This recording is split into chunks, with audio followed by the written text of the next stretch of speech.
రోజు నా రెండో సెట్ నామినేషన్ని దాఖలు చేయడం జరిగింది. ఏబీ ఫారాలు నిన్ననే కలెక్టర్ ఆఫీస్లో సబ్మిట్ చేసాం రిటర్నింగ్ ఆఫీసర్ వద్ద. ఈరోజు ప్రజలు కాంగ్రెస్ పార్టీని, ఇండియా కూటమి గెలుపుని కోరుకుంటున్నారు. దేశవ్యాప్తంగా ఇటీవల జరిగిన ఉత్తర భారతదేశంలో జరిగిన మొదటి ఫేజులో ఎన్నికల్లో కూడా కూటమి అత్యధికంగా మెజార్టీ సాధించేటువంటి పరిస్థితి ఉంది. ఇప్పటికే అంచనాలు ఉన్నాయి.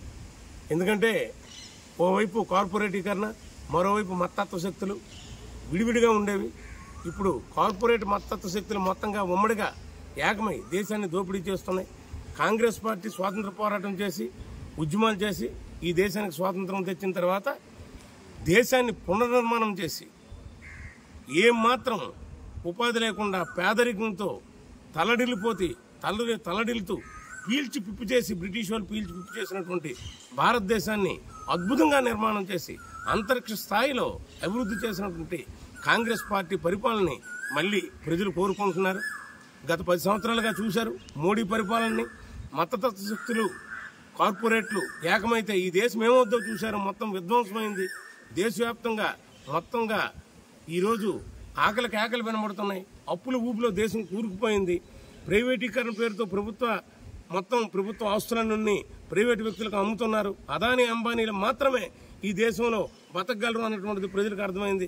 వాళ్ళు, మోడీ, అమిత్ షా, వాళ్ళకి సపోర్ట్ ఇచ్చేటువంటి కూటములు ఈరోజు ఇక్కడ రాష్ట్రంలో కానీ అక్కడ దేశంలో కానీ బతికి పెట్టగొడుతున్నాయి. కనుక దానికి వ్యతిరేకంగా కాంగ్రెస్ పార్టీని గెలిపించేందుకు ప్రజలు సిద్ధమయ్యారు. కాంగ్రెస్ పార్టీ తరఫున ఈరోజు నాకు ఈ అవకాశం ఇచ్చినటువంటి పార్టీ అధినాయకత్వానికి, రాష్ట్ర పార్టీ నాయకులు శర్మిలారెడ్డి గారికి, మా ఉత్తరాంధ్ర ఇన్ఛార్జ్ రాకేష్ రెడ్డి గారికి, ముఖ్యంగా రాహుల్ గాంధీ గారికి, ఖర్గే గారికి నేను సవినయంగా నమస్కారాలు తెలియజేసుకుంటున్నాను. జిల్లాలో ప్రజలు కూడా కాంగ్రెస్ పార్టీకి మద్దతు ఇచ్చి మన పార్లమెంటు వ్యాప్తంగా ఉన్నటువంటి 7 అభ్యర్థుల్ని నన్ను అత్యధిక మెజార్టీతో గెలిపిస్తారని చెప్పి నేను ఆశిస్తున్నాను. ఇక్కడ శ్రీకాకుళం నుంచి అక్కడ ఇచ్చాపురం వరకు కాంగ్రెస్ పార్టీ అభ్యర్థులు ఇండియా కూటమి మద్దతుతో మొత్తంగా రంగంలో ఉన్నారు. వారందరినీ గెలిపించి జిల్లా అభివృద్ధికి, ఈరోజు జిల్లాలో వంశధార వచ్చిన, నారాయణ వలస ప్రాజెక్టు వచ్చిన, అలాగే తోటపల్లి రిజర్వాయర్ వచ్చిన అన్ని కూడా కాంగ్రెస్ హయాంలో వచ్చాయి. కాంగ్రెస్ హయాంలో నిర్మించినటువంటి ఈ జిల్లా నిర్మాణాన్ని ఈరోజు వీళ్ళు మరమ్మతులు చేసుకోవడానికి కూడా నిధులు లేకుండా తలడిల్లుతున్నారు. రాష్ట్రం అప్పుల పాలైంది. జిల్లా వినాశకరమైనటువంటి పరిస్థితిలో ఉంది. నాయకులు మాత్రమే బాగుపడుతున్నారు. ఇసుక కుంభకోణాల్లోనూ, మద్యం కుంభకోణాల్లోనూ మొత్తంగా ప్రభుత్వం కూరుకుపోయింది.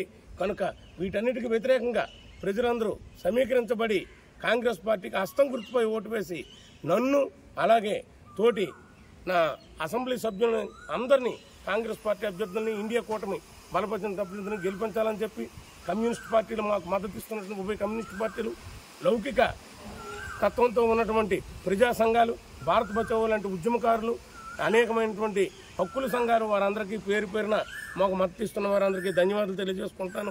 విద్యార్థి సంఘ నాయకులు, కార్మిక కర్షక సంఘ నాయకులు అందరూ కూడా మాకు మద్దతు తెలియజేస్తూ టెలిఫోన్ చేస్తున్నారు.